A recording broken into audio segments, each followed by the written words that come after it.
पार्थ पवार जमीन प्रकरणामध्ये मुख्य सूत्रधार शीतल तेजवानीला अटक, घोटाळे प्रकरणात नवे खुलासे होण्याची शक्यता।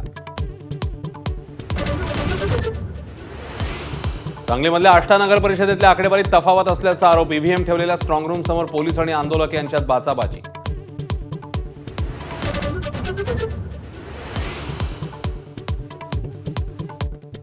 गोंदियामध्ये स्ट्रॉंग रूममध्ये ठेवलेल्या ईव्हीएमचं सील तोडल्याचा उमेदवाराचा आरोप, तर कंट्रोल रूमचा स्विच बंद आहे का पाहण्यासाठी गेल्याचं अधिकाऱ्याचं स्पष्टीकरण।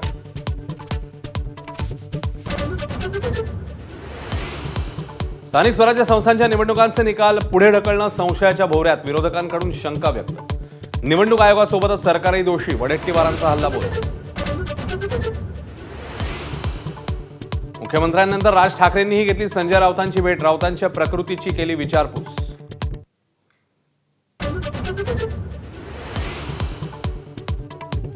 अतिवृष्टीचा अहवाल महाराष्ट्र सरकारनं पाठवला, केंद्रीय कृषी मंत्री शिवराज सिंग चौहान यांचं लोकसभेत स्पष्टीकरण, तर सरकारला वाचवण्याचा प्रयत्न सुरू, सुप्रिया सुळेंचा पलटवार। 21 डिसेंबरपर्यंतच्या आचारसंहितेचे पडसाद, यंदाच्या हिवाळी अधिवेशनावर 8 ते 14 डिसेंबरपर्यंत केवळ 1 आठवड्याचं अधिवेशन, विरोधी पक्ष नेता निवडा, भास्कर जाधवांची आग्रही मागणी।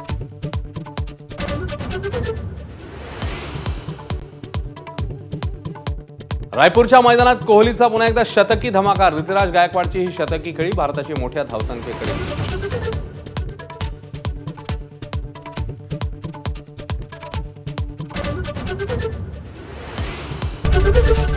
एबीपी माझा, उघडा डोळे बघा नीट।